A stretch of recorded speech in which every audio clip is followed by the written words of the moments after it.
Congresswoman Barbara Lee, who we happen to have. She's one of several Democrats who has been calling for hearings on this very issue, on funding to prevent an Ebola outbreak in the United States. And Congresswoman, thank you so much for being here.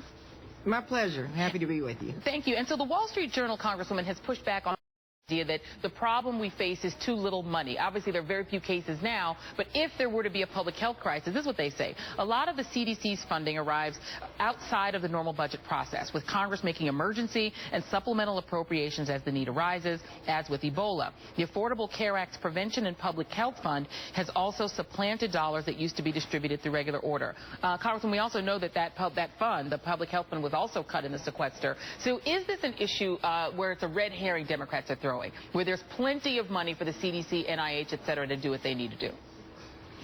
First, let me just say that's just absolutely incorrect. When you see what has happened to the budget, and I serve on the Appropriations Committee. I'm on the subcommittee that funds both our domestic and our international, our global health initiatives. The Republicans have cut, for example, 44% in our federal hospital emergency preparedness fund. They've cut 14 to 15% in CDC funding. They've cut 10% in National Institute of Health funding. I could go on and on and on. And so let me say, it may not all be about funding, but a lot of it has to do with putting the resources where the epidemics and where our global health and domestic health needs are. I have worked for many, many, many years on our HIV/AIDS responses, and we had to get in front of the pandemic, and we had to invest billions of dollars in PEPFAR and the Global Fund and the Minority AIDS Initiative.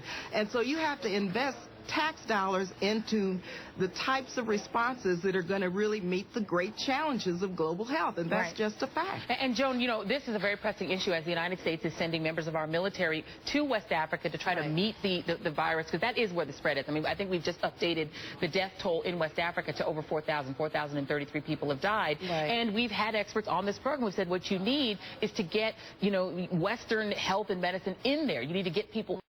And that is USAID funding. That is the public funding that's also being cut, international funding. Right. People are some people are so keen to send our military here and there to do military intervention, but the interventions that really make a difference, Joy, we can actually make a difference on these issues with our health infrastructure.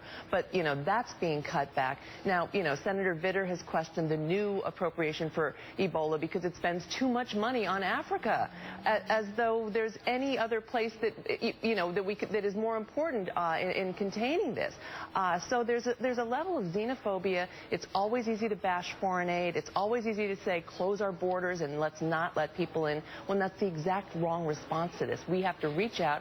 We have to help solve the problem where it is and keep it from coming here. And it's not by shutting our borders or having a travel ban. Yeah, and I mean, Emily, please go ahead. Can I just mention that Congresswoman DeLauro from Connecticut has led our subcommittee, the Democrats on the subcommittee, in writing a letter to our committee chair to ask for hearings so that we will know exactly how these huge budget cuts have impacted our response now as it relates to Ebola and our global health response in general as it relates to our Health and Human Services subcommittee. And so we're waiting on a response because we think the public needs to really understand what you're talking about today, and that is how these budget cuts have impacted our response. Yeah, and Emily, on a local level, when you're talking about public hospitals or even private hospitals that are treating indigent patients, how much does that budget funding, and at the state level also, because states are also cutting back their public health budgets, how much does that impact the ability to give care to people who are, in large cases, uninsured in the ER? It's a great question, and actually it's extremely critical, especially as state and local budgets have eroded. The public health infrastructure has really relied more and more on federal funding, so in many ways we're facing a 1-2 punch. Just for example, I'm reminded as we look at the Ebola coverage of the anthrax infections after 9/11, and Congress poured billions and billions of dollars into investing into emergency preparedness and response.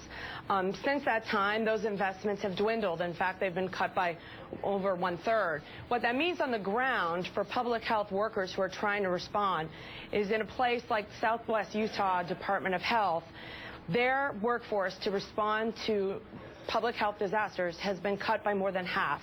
They now have 52 people who can help and are expected to help more than 200,000 residents covering a 20,000 square mile region. That's, I think, pretty scary, yeah. and it's putting a lot of pressure on the public health system and the dedicated workers to respond and not providing yeah. them the resources they need. Yeah, absolutely. It does sound like a very small number of people to treat a potentially very large number of people. Joan Walsh, Emily Holubowicz, and of course Congresswoman Barbara Lee, thank you all for being here. Thank you so much, Joy. All right, judges.